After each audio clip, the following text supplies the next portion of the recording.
Capabilities of BitTorrent, p2p, and JavaScript. Let's give them a round of applause to welcome them.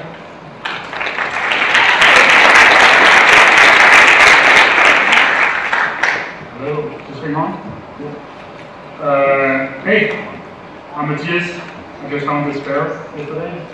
I fit my slide theme, so it's like, I need to write that. Yeah, so I'm Mathias. I'm from Denmark. It's in Copenhagen. I'm from Copenhagen. It's in Denmark, Europe. So it's far away. It's my first time to Asia, so be nice. I'm Mathias on GitHub, Twitter, and Facebook. So if you want to get in touch with me, you can look me up there. I don't speak Chinese, but I'll try to translate everything. So yeah, today I'm going to talk about three things. It's going to be about JavaScript, because JavaScript rocks. It's going to be about BitTorrent, because BitTorrent rocks. And it's going to be about math science, because when you combine these two things, this is kind of the only natural thing that can happen. So hopefully everything will work, because it's going to be demos also. Yay. Alright, so let's get started.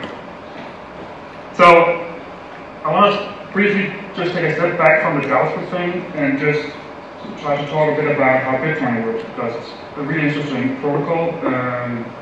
So I want to just get the foundation going. So how many people in here know BitTorrent? Have heard about it? Alright, that's pretty good. Alright, so like normally when people hear the word BitTorrent, they instantly think piracy. I don't know if that's the correct translation, but it's okay. Personally, I think it's a bit sad, because BitTorrent is actually one of my favorite protocols, and it's way, way more than piracy. It's just a really, really simple way of distributing a lot of data. So hopefully this is one of the points we'll take back from this talk, that it can be used for so much more. So yeah, so let's think about how we fetch data online for a second. So let's say you have some sort of big file, or any file. It could be, it's probably going to be a video of this talk. So it could be a video of this talk that you want to share with everybody, right? So the normal way of doing this is that you make a server, and you take the file, and you put that on the server. And then everybody else will contact the server and get the file. So that's pretty simple and nice. So that's just like one thing, because let's say this video becomes really, really popular, because this is a great talk so far. And like a million clients come in. So like people from all over the world come in, try to watch this video. So you basically have the server going like, oh, here, take this thing, over there, take it, yeah, it's going okay, right? But like more people come in, and it's like, oh, shaking a little bit, oh, things are starting to drop. Like latency will happen. Everybody has seen the small buffering thing around on YouTube. It's like, oh, and normally there's only one natural thing that happens, like shit blows up, right? So now nobody's watching the video. That's kind of sad. So what if instead we just take a step back and say, well, we had all these clients coming in, and every client is trying to get this data. So what if instead of getting the data from a server, they just get the data from each other, right? Because then we have like a million servers. That's kind of cool. So it basically just looks something like this, where you have a bunch of clients, and these clients have some part of the movie, and they're like, oh, here it is, here it is, here it is. And if you remove one of these peers, it doesn't really matter, because we've got so many, so we can just connect to another one. So that's basically what p2p means. So you just, instead of having one big server, you just have a bunch of small servers, and the server is also a client, so you just talk to each other and they exchange data. So that's kind of cool. It just like opens up one problem, right? Because so this is a JavaScript conference. So instead of having one server, if you just have one server, we just need to trust that that server is actually sending the right file. So if it's the JSDC website, we kind of trust that website that it's hosting the right file, right? But if we're just getting this file from other people, there's no way of telling if this is the correct file. It could be a video of a coffee script talk or something crazy like that. So how can we actually verify this is the right video that we're getting? Yeah, you have this bad theory coming in. It's an idiot. So there's actually a really, really simple solution to this. So let's say we have that big file, right? It's maybe 100 megs. And we just slice it up into smaller pieces. It could be, let's say the entire file is 100 megs, we just make every piece 1 meg. And then we do a hash of each of these parts. Do people know what a hash is? Yeah, okay, so it's also called an MD5. It's a way of converting a bunch of data into a small fingerprint so we can verify that the data is actually correct. So now, instead of having 100 megabyte file, we just have a bunch of hashes. So it kind of looks like this. So it's like an array where every entry is a hash of each piece of the file. It's every piece is a megabyte. So if every peer has this list of hashes, we can just get these pieces from everybody, and to verify that this is actually the correct piece, we just hash it again and look at our list, and if it's in the list, it's fine. So that's kind of cool. So what we do now is we just take this list of hashes, and this list of hashes is actually what we just call a torrent file normally. And we just put that up on Trusted Server. So we just take this torrent file and put it up on the JSDC website instead. So we basically have a situation like this, right? So there's the server again. We saw him earlier. So the problem is that this video can still become popular. So everybody is still like trying to get this file from the server, right? And it might explode again. So can we make this better? Well, we can, which is not good. Because we basically have the same scenario as we did before, where we have one server that has a file that's really popular. So how can we distribute that? We just apply recursion, because recursion is awesome. So we just take the same idea we just had before, where we have one file we want to distribute, and use BitTorrent. So basically, you take this list of hashes, just like a lot of hashes, and you hash that again. And now you get another hash out, right?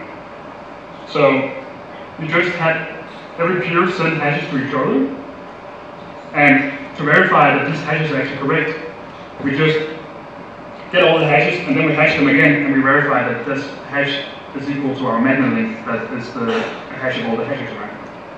So that's kind of simple. But it opens up this new problem, because so now we have a way, basically, of distributing a file. We can distribute the hash, we can distribute a magnet link, but we still need to find peers to share our file, right? So a way of doing this is using something called a distributed hash table. Has anybody heard about a distributed hash table? Oh yeah, this guy. So distributed hash table is really cool. It's basically just a normal table like SQL, but it's really, really distributed. So we have a bunch of nodes on the internet that each have a small part of this big table. So what you do is you take your magnet link and you just put your own address in this table. So like you make an entry in this table, it's like, here's a magnet link and I'm available here. So now if I want to find out who shares this magnet link, I just do a lookup in this table. And I get a bunch of addresses inside, right? Super cool, because that's the only thing I need to connect to people. And the really, really cool thing is that we don't need to get all the hashes, we can just get a subset, because we don't need to be connected to every peer at once. So it only needs to be eventual consistency, we don't need strong consistency. It kind of touches on some of the points that Substack talked about when we were asking. So BitTorrent actually has a distributed hash table built in, and it's huge. At any time, this database has like 1 million nodes everywhere in the world, which basically means that if you want to take down BitTorrent, you need to go knock on 10 million doors and be like, could you please turn off your computer? Which basically means that it's completely unkillable. So that's super awesome. So yeah, that's basically very high level how BitTorrent works and downloads data. And I personally think it's really, really simple. And it's so simple that there's a bunch of clients out there that actually implement this. So that's just BitTorrent. So a really, really cool thing about BitTorrent is that there's a huge amount of data on BitTorrent, and it's really, really good for distributing a lot of data. There's virtually no limit to how much data you can distribute with it, because it has this really, really nice scalable ideas. But we are all very impatient people.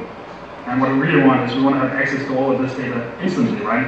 So we don't want to wait for it to download, which basically means how can we make BitTorrent stream? Because normally to use anything with BitTorrent, you have to first download the entire file and then you can do something with it. And downloading like a 10 gigabyte file might take a couple of hours. We don't want to do that. We just want to get the parts we need right now, which basically means streaming. So remember those pieces? Like we have a file that's divided into a lot of pieces, right? So streaming those pieces just means that instead of getting all of them before we do anything, we just get the ones we need. So if we are only interested in the middle part of a file, we just get the part in the middle. And that's probably just a megabyte. So a megabyte we can fetch pretty fast, right? So that's basically the only thing we need to do. So a very, very simple way of doing this would just be, let's say we want to have piece 5 because that's the one we're interested in. So we just go to like our network of peers, we find one that has piece 5, and we just tell them, dude, could you please send me piece 5? That would be awesome, because I totally need it for this thing I'm doing. Well, this is really nice and simple, it kind of works, but it introduces a problem, because what if, for some reason, this peer is bad peer?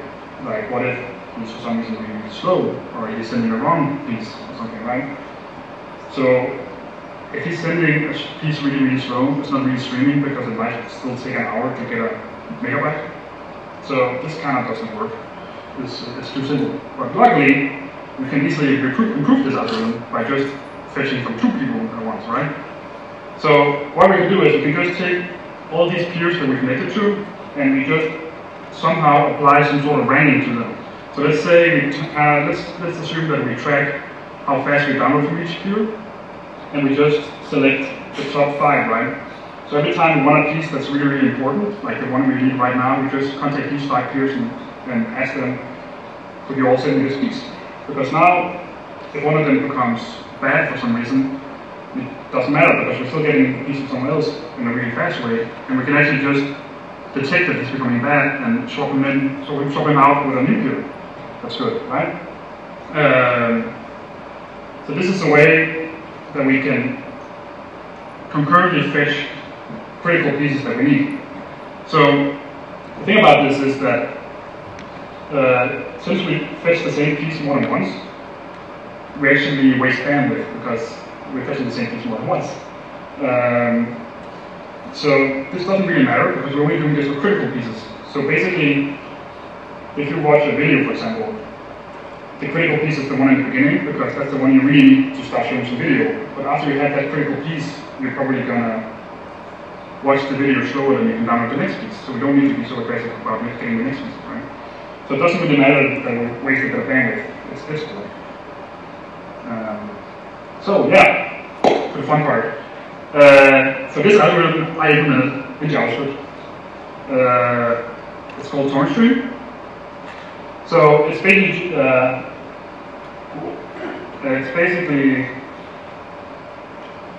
100% JavaScript implementation of BitTorrent and this way of fetching data. So what it does is that it allows you to do something like this, where you require torrent stream, and then you give that a torrent file automatically, and it turns a small abstraction that I call an agent or something. And what that allows you to do is just access any file in the torrent and open my node stream to it. So you don't need to wait for anything to download. You can just say, it would be nice to get bytes 0 to 1,000 in this file. So it's a really, really simple way of accessing any data in BitTorrent right away without having to wait for anything. So yeah, so this kind of allows you to stream any BitTorrent in Node using no data dependencies or anything. It's just JavaScript. So yeah, so the thing about streaming is that it's huge. It's a billion-dollar industry, right? I mean, there's so much streaming going on these days. I read this article the other day that's like, apparently Netflix uses about a third of the internet traffic that's available during peak hours, which means like when everybody's trying to watch House of Cards, a third of the internet is being used to push this thing out, right? And if you think about that number for a second, a third of the internet, that's a huge amount of data. So wouldn't it be super cool if we could just stream this video peer-to-peer instead of using like a closed cloud like Netflix? So luckily I implemented this. It's called peerflix. What it does is that it uses my torrent stream module to stream video from BitTorrent into VLC in real time. So let's try to do a demo of that. That hopefully will work because it's on Wi-Fi and networks are crazy. So what you do is you install this Node module called peerflix. You just do npm install -peerflix, and you probably shouldn't do it now because we'll probably kill the entire internet. And then you can just pass that magnet link or torrent file. That's it. That will open up the torrent file as a stream in VLC. So let's try. So.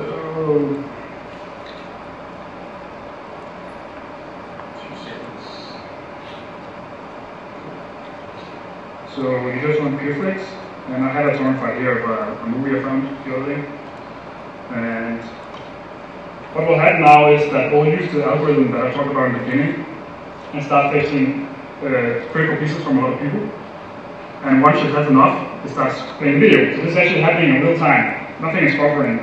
We haven't even downloaded the entire movie yet, and we're already starting to watch the video, right? That's kind of cool.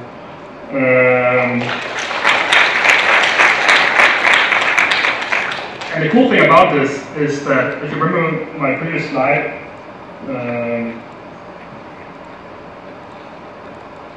we can do this thing where we give it an index where we only want part of the file, which basically means that we can do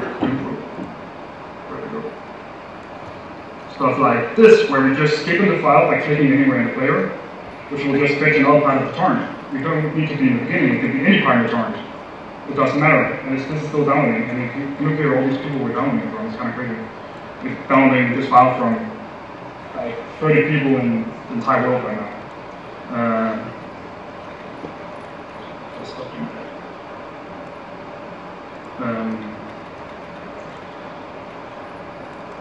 Alright, we did that. So, a really interesting property about this is that we're streaming this video peer-to-peer. Like we're streaming it between a lot of people, right? So, I don't know if you watch soccer here in Taiwan, but there was a World Championship not that long ago, and I was watching some of the games on Danish television and on the online player. And something I noticed was that when you watch a really popular game, the quality would drop because there was a lot of people hitting their servers. So they had to drop the quality to be able to stream all this data, which is kind of crazy because if we did it peer-to-peer, the more people who watch it, the higher quality we could go because we have more bandwidth, right? So imagine watching a really popular game and it's just running in pure HD quality because we get this back where, you know, the more people come in, the better it is, which is, to me, really crazy to think about because that's such a crazy property about any sort of system, that the more people you add to it, the better it runs. Well, that doesn't happen. So that actually works with peerflix. So you could do a thing where you would distribute multiple quality files in the same torrent and just upgrade the quality the more people who are connected to because you can get more bandwidth. So that's the kind of thing I need to work on. So yeah, so I did this around a year ago now, and it got a lot of traction. Some people turned it into something called popcorn time, which is something that has a torrent UI on top of this in a kind of crazy way. And there's been other people experimenting with putting video on BitTorrent since then. But I gotta say, this is not a gimmick because, I mean, video is such an easy use case for peer-to-peer because it's something we can all relate to. But why stop there? There are so many things out there with stream, right? So, which brings us to the front segment, where we try to stream all kinds of crazy things. Because you get this realization that almost anything is streamable. So, a month back or something, I was trying to figure out new things to stream that I could show you guys. And I I kind of went on Wikipedia to try to figure out some good datasets out there that wasn't video that I could stream. And I couldn't really find anything I thought was funny enough. But then it hit me that actually Wikipedia itself is on BitTorrent. There's actually a Wikipedia torrent out there that Wikipedia itself publishes that contains the entire Wikipedia. And it's a crazy huge torrent file, something like half a terabyte compressed with some crazy compression algorithm. So I thought it would be pretty cool to stream this using BitTorrent. So I did that. It's called peerwiki. And what it does is it allows you to browse Wikipedia using BitTorrent. So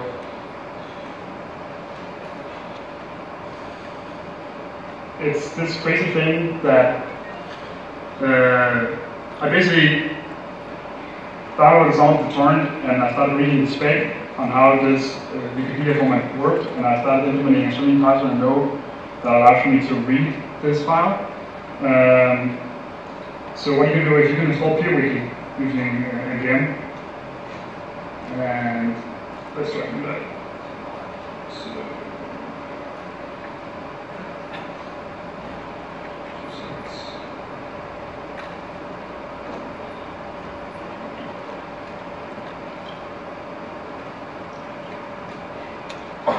So it would be that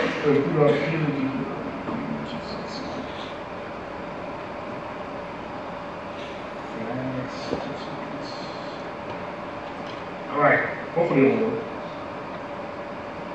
Alright, so what's happening now is that I started up peerwiki, and it will try to connect to other people sharing the BitTorrent, that is the entire Wikipedia dataset. So right now it's connecting to 0 people, that's kind of not cool. But now we got 2 people. So what we should be able to do is, it serves this entire dataset using a local server.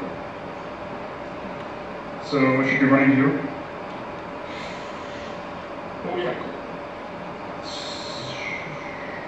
So now I asked it to fetch the BitTorrent article, and it's hopefully trying to do that. Let's see.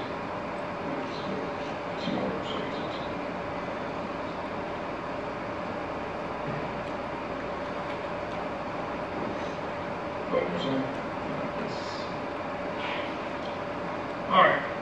Cool. Alright, there it is. So it loaded really fast because we downloaded some of the parts before. So this is actually the BitTorrent article from Wikipedia that we fetched from a lot of people before that we were connected to. Like this is not from Wikipedia itself, this is from a p2p network. So if I look up some other article, like I can look up Taipei 101, what will happen now is peerwiki will ask all these peers we're connected to send us this article about Taipei 101. And the way the Wikipedia torrent is organized is that it's one big file. So to find this thing, it basically needs to do binary search across multiple peers because there's an index on top of this file where it's like every article is listed in a sorted way. So you basically have a list of all the articles of Wikipedia. That's like really, really huge because there's a lot of stuff in Wikipedia. So what we'll do is we'll binary search through this list until it defines the article that we're looking for, and then we'll start streaming that back to us. But it's happening in a peer-to-peer context, so it's like we're consenting 10 peers around the world to fit this article right now. So the more people start browsing this, the better it will run, and we can even click on this other building that sounds cool, from the towers, and we'll start to do the same thing, right? So you might look at this and think, oh, okay, cool, I can just browse Wikipedia instead. And that's true. But think about the possibilities using some sort of peer-to-peer strategy in Wikipedia. Because the thing is, this is distributed. So there's really no ownership of this. There's not a government that can come in and say like, hey, let's shut down this article, or let's censor this. Because it's distributed. There's no one controlling this. So it's basically censorship-free Wikipedia that you can distribute. That scales, and it's free to run, like no need to add the thing on top where it says like we should donate now to Wikipedia because it's scalable. So I think that's pretty cool. So let's show it. Alright, back to this. Alright, okay, so we streamed video, we streamed Wikipedia, and another really fun thing that's on BitTorrent is Linux. So I think Linux is the one thing that most people who have ever done anything with BitTorrent just try to download. So naturally, when you read this page, you start thinking, I wonder if we can make VirtualBox, which is a virtual machine, understand streams. Because if you can make VirtualBox understand streams, you could stream Linux, which would be awesome.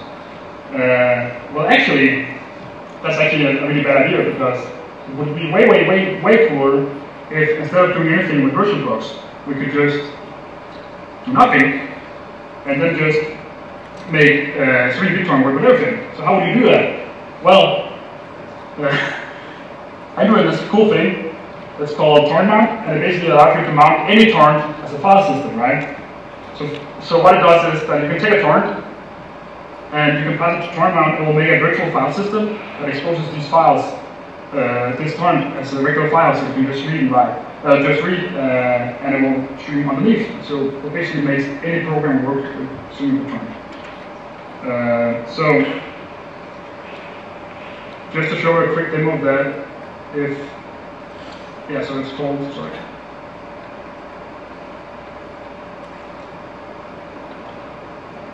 torrent-mount. It's available in a gem. You just npm install it, like most things, and then you pass it a magnet link, and it will mount that torrent in your directory as a folder. So if we go back and take the video we showed before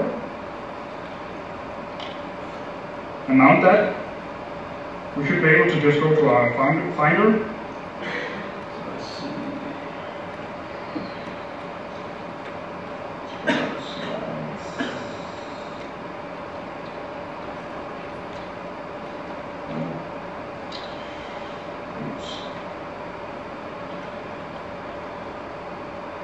Sorry, I was in the wrong folder. There we go. So here we have the file. These files here are actually not there yet. It's just a virtual file system. This is from BitTorrent. We just expose this to torrent-mount. So what we can do is we can actually click on these files like regular files. And what happens is when I click on this, torrent-mount will go out to multiple peers and ask for this content. And it will download this file and stream it back to our virtual file system. So this text edit app that I'm opening here doesn't know this is actually using BitTorrent. But these files are not on the actual file system, it's just distributed. So I mean, I could go in and I could mount a terabyte of data in an instant, and it wouldn't matter. The really cool thing about this is that now our video that we had before, we can just publicate that video. And we'll play it, because we'll see just things as a regular file, even though it's actually being streamed to us using BitTorrent. And we can still do random access where we take in the file. And a really cool thing is that you notice these subtitles here? So the subtitles are there because VLC actually read this file because it's called SRT. So what happens is that VLC is playing a file that's mounted by BitTorrent that's being streamed into us by multiple peers, like 24 peers right now. And VLC sees there's another file in the C directory that's called subtitle file, and we'll start to load that. That is also being mounted by BitTorrent, so that's also being distributed. So there's so many things happening here. It's so crazy that it actually works, but it does. So that's awesome. All right, so back to the example. So we were talking about Linux. So what we can do is we can go online and we can search for something like Ubuntu server torrent, right? So Ubuntu puts everything they do on BitTorrent. And we can go in here and we find a link here. So this is the link to the torrent file.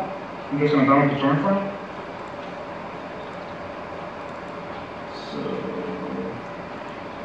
think it's intent.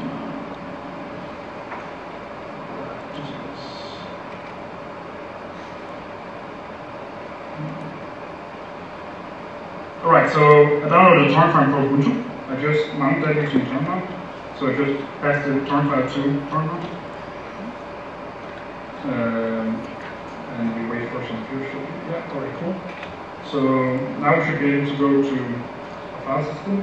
And here it is, that's Ubuntu, but it's not there yet. We just mounted it as a torrent, right? So we spin up VirtualBox. And what I can do now is I go into VirtualBox and I can pass that file in. Because VirtualBox just reads files.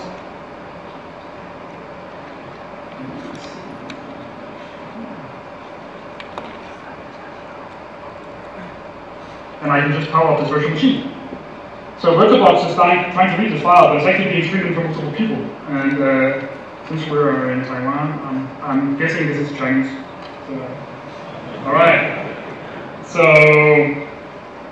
this is VirtualBox being mounted. So you see here we got really fast Wi-Fi. So this is actually really snappy. So we can just click. I'm guessing this is installed.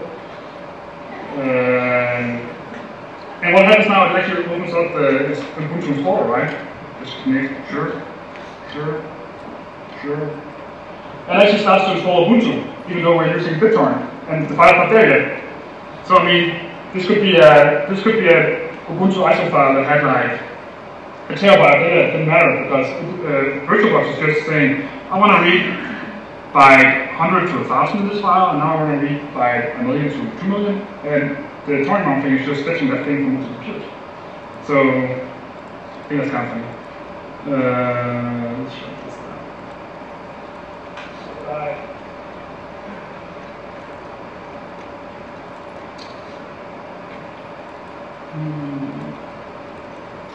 And I mean, you don't need to stop there. There's no limit to the number of files you can mount. So I just use it for Ubuntu video, but you can use it for anything. You could like mount a BitTorrent that contains 1 million books and start reading those books in your favorite book editor. It doesn't really matter. There's no limit to it. I think it's kind of really interesting thing that can show.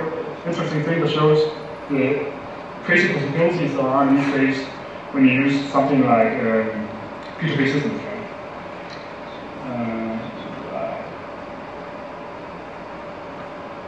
Alright, so that's the end of my slides. I think I'm going a little fast, I'll probably have a lot of time. So let's try something else. So actually, I also work on this project called DAG with Max, the crazy cat guy, which is a distributed, it's like Git for data, so like source control for data. And we had this thing that's called a blob store. So what a blob store is that it's basically a node interface that describes binary data. So you know, like file system that contains binary data, right? So a blob store is just a way of saying when you do something that deals with binary data, it should have a specific interface. So we should have a method like create read string. We should have a method that's called create write string. And if you make sure to do this, we'll be able to just swap out different blob stores with all blob stores.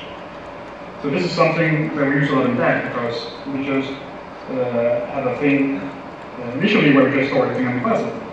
So naturally, since I'm in the p2p space, I thought it would be kind of funny if we had a BitTorrent. So I made that. Called torrent blob.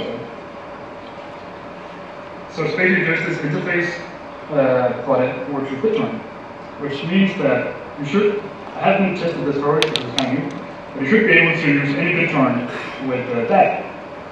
So you're basically able to say, I have this data set, and this data set contains these files, and these files are like terabytes of data, but I want to have DAG be able to search these files using HTTP request. So maybe we can try moving quick demo. No, it doesn't matter. Let's just show how this works. So let's try some light coding. That's hilarious.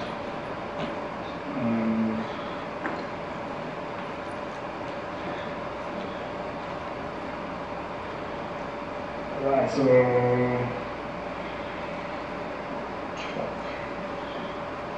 install torrent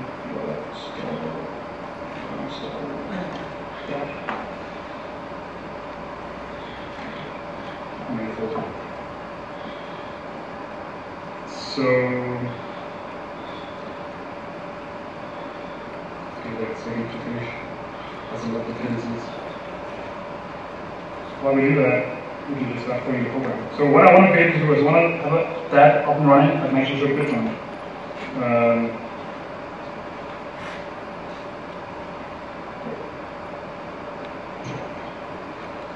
So what I should be able to do is I should be able to run that immediately here.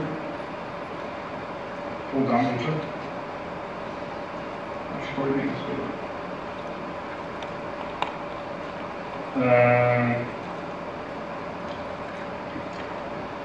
And if I remember our thing correctly, I should be able to say logs torrent dot store.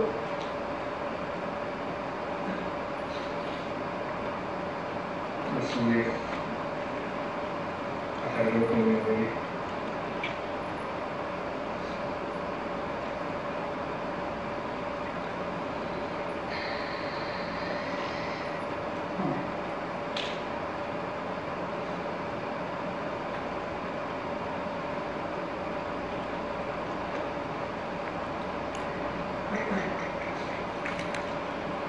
Boom.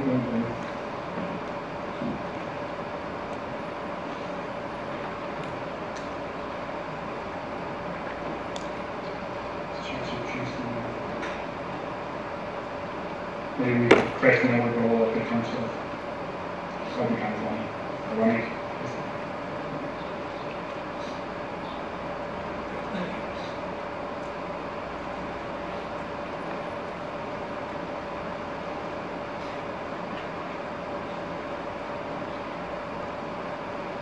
And we set the log to these connections.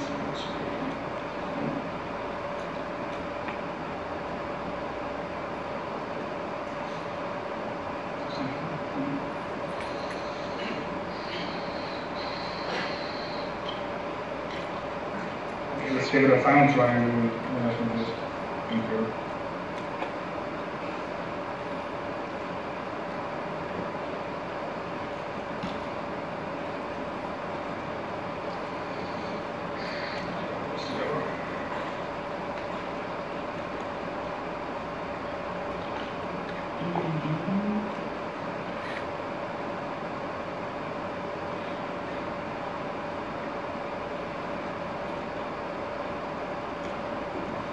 I'll try something really heavy for them.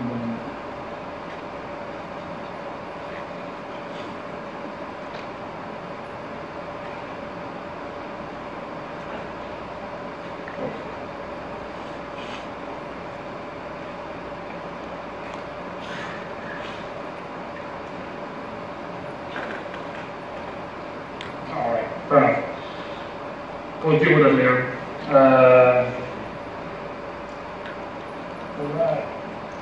Any questions? You can find me in the hallway afterwards. We'll finish the demo. Yeah, Max. Can you go to slide number 68? That's all.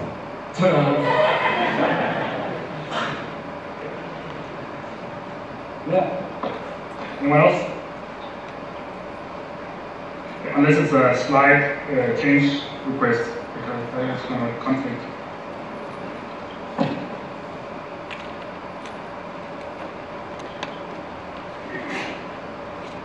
Are there any other math science, maybe doomsday weaponry?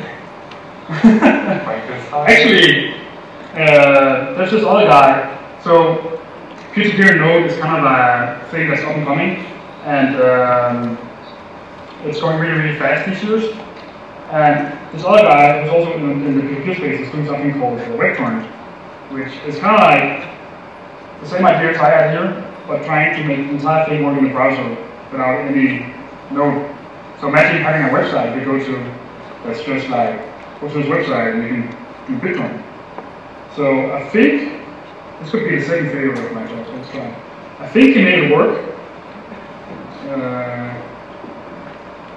Yeah, so there's this thing, it's called instant.io, you should all try it.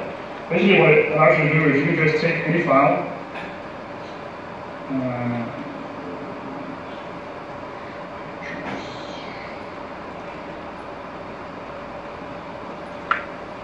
it's a okay pirate, and you can just drop that, and it'll actually start seeing the torrent inside the browser. Like, there's no node going on, there's no nothing going on, it's just the browser running BitTorrent. It's a huge project, and it's using the browser file to actually make this work. And you should be able to just share this link, and other people will be able to download the file maybe if it works. So that's pretty awesome. Okay, neat. Sure. Hello, actually, I wanted to talk if your code also runs, ask you if it also runs in the browser. Oh, yeah. So the way this works is, because the thing about BitTorrent is, BitTorrent uses TCP and UDP, which is really easy to do in Node, but it's really hard to do in the browser because you can't. So what this thing does, instant.io does, is it doesn't use UDP or TCP, it uses something called WebRTC. I don't know if you know, but WebRTC is like a thing that makes you able to do p2p communication in the browser. So, which basically means that it's not really technically, it's not BitTorrent, but it's close enough. Another thing you could do is there's actually, I think for Rust is that, so there is actually node modules that allow you to do TCP in the browser, even though you can't, by using a Chrome extension. So in theory, you could swap out my dependencies with this dependency, because TCP is called Chrome.net, and possibly no guarantees may work in the browser without changing anything. It's probably not going to work, but it could work. So yeah, anyone else? Well, let me go back to the slide. There you go. Next question.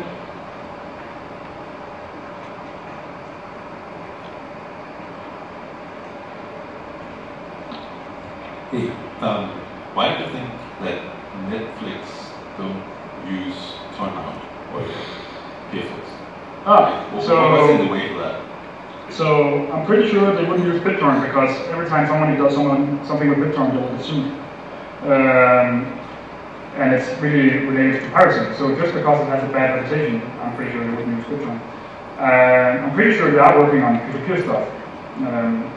So there's actually two things about peer-to-peer that's really interesting. One is the scalability thing. And you could argue that if you're as big as Netflix is, you can just throw more servers at it, because they probably make a lot of money selling their service, right? So it's not the biggest of concerns of them, because they could just throw more money at it. But what's starting to happen to even them, that's really, really interesting, I think, is they're getting hit by net neutrality. So basically, people who sell internet connections are starting to limit the speed that you can watch Netflix, because then they can tell Netflix, you should totally pay us, otherwise it's going to be slow for people to watch it, right? Which is a terrible thing. So if instead you used peer-to-peer, you wouldn't have this problem, because traffic would be coming all over the place, and you would basically have to either scan for traffic and try to limit it, or try to shut it down, which just by, if you look at how big BitTorrent is today, it's kind of proves the point that it's impossible to shut down, because otherwise someone would have shut it down, because it's usually shares so much illegal stuff. So I think for those two reasons, they're probably, I know they are looking into doing a lot of peer-to-peer stuff now, but it's probably not going to be BitTorrent. It's probably going to be something like WebRTC. So, well, this kind of peer-to-peer structure poses some kind of security issues in practice? So you need to think about security first, because I think it's a good thing actually, because usually when you build centralized systems, you cannot imply that centralized systems are secure, because it's like you have this big wall around them, right? But we keep reading in the news all these scandals about people losing our data because they don't know what they're doing, or someone who lost the key to the thing, or whatever, right? So basically, every time you try to put a lot of data centralized, you think it's secure, but it's not. And when you build a peer-to-peer system, this problem is really in your face because everybody has some of the data. So you really need to think about these things up front, and you really need to prove that it's secure. So there are ways of doing it. Stuff like the hashing thing I talked about is a way of making sure that the data you get hasn't been modified. You could also use p2p or BitTorrent to distribute private files but just encrypting them, because if you just get some encrypted data, it doesn't mean you can read it, it's just garbled bytes. So there's a bunch of ways you can secure it. But it's a really interesting problem, especially in a distributed system. Okay. Next question.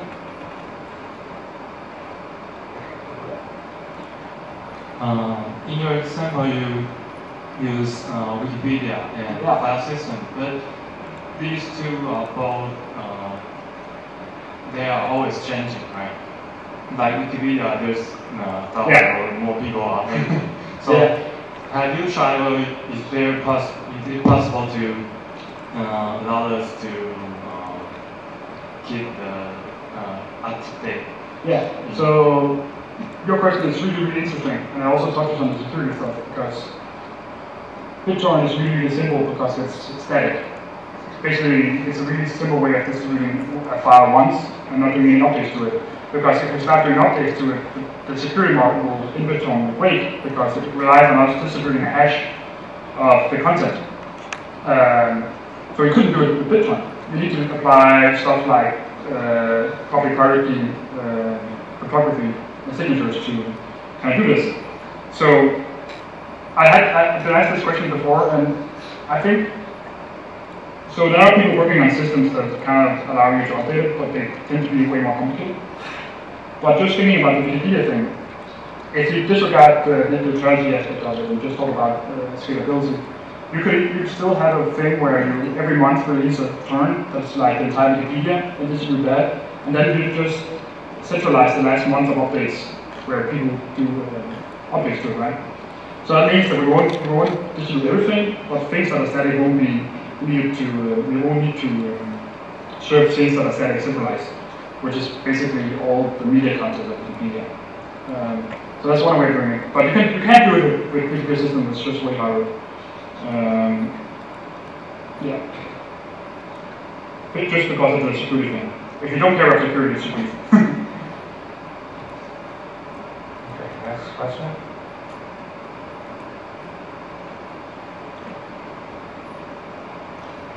Does it work for a computer behind a router Yeah. by connecting net? So the way, if everybody was behind the net, it wouldn't work, because then you wouldn't have anybody to connect to. But if you're behind that, and I'm not, you can connect to me. And just because you connect to me doesn't mean that you can't talk both ways. It's a duplex pipe. So we just need to have somebody who's not behind that, which makes it work. You can with stuff like, I killed the slide, so it's all next. If you do something like WebRTC, it's way easier because you can do stuff like UDP hole punching, which is a way of going around the net. But BitTorrent doesn't do that. There are extensions to BitTorrent that do it. I think programs like BitTorrent try to do it. But again, it's not that big of a problem on BitTorrent because there's usually a bunch of people who are not behind that, and that means that everybody else can join the network. So WebRTC does this? Yeah. Because WebRTC is based on UDP. So there's TCP and UDP. And TCP is really hard to hole punch, but the UDP is really, really easy because it's stateless. Unless you're on some crazy mobile phone. But usually it's really, really easy. So,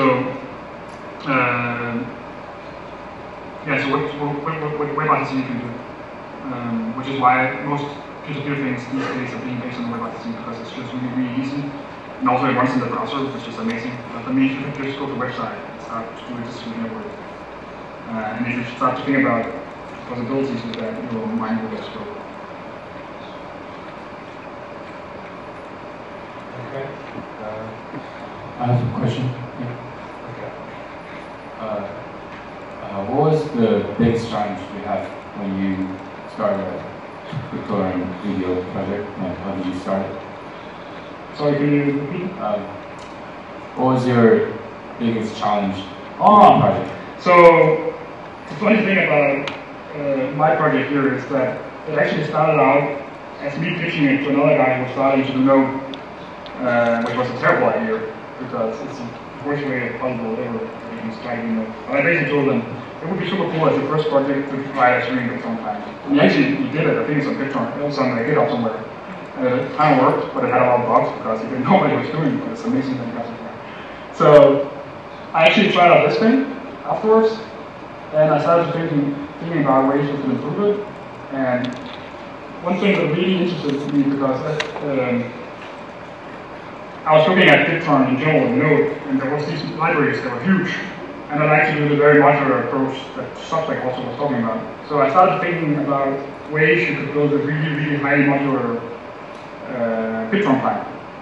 Because if you could do that, that means that you'd be able to not just do things where you download data, you'd be able to build all these crazy things that I talked about. And a million things other that people are doing with these things now. Because it's just more components that can be used in a way, right? So that really motivated me to start doing it. The main challenge, other than being motivated, was that BitTorrent really doesn't have any documentation at all. So the way you implement a BitTorrent client is that you look at source code, and there's a wiki page that is often wrong, that you try to follow, and then you just build it, and you test it against other clients. So you just send garbage data to people and see what you send back. But it's actually, once you get past that point, it wasn't really that difficult. I mean, it took a lot of time to get the algorithm right, because as you saw, the algorithm is really snappy. So that's really difficult. But that's not as much coding as it's thinking about code. And how did you test it? After testing with one client, how do you make sure it's right when it's yeah, so the first thing about P2P system is that it doesn't really matter if they write as long as it works. So my thing got pretty popular early on, that so many people used it, that so many people reported issues, that we just fixed those, that we really stopped caring about protocols as much as we care about if it works or not. So it's kind of like the thing where it's proven that it works because a lot of people use it, and it's fine. And I try to follow the wiki spec there is. So yeah, often contributors help do that. Thank you. Okay, that pretty much concludes the session.那我们再给Mathias一次热烈的掌声。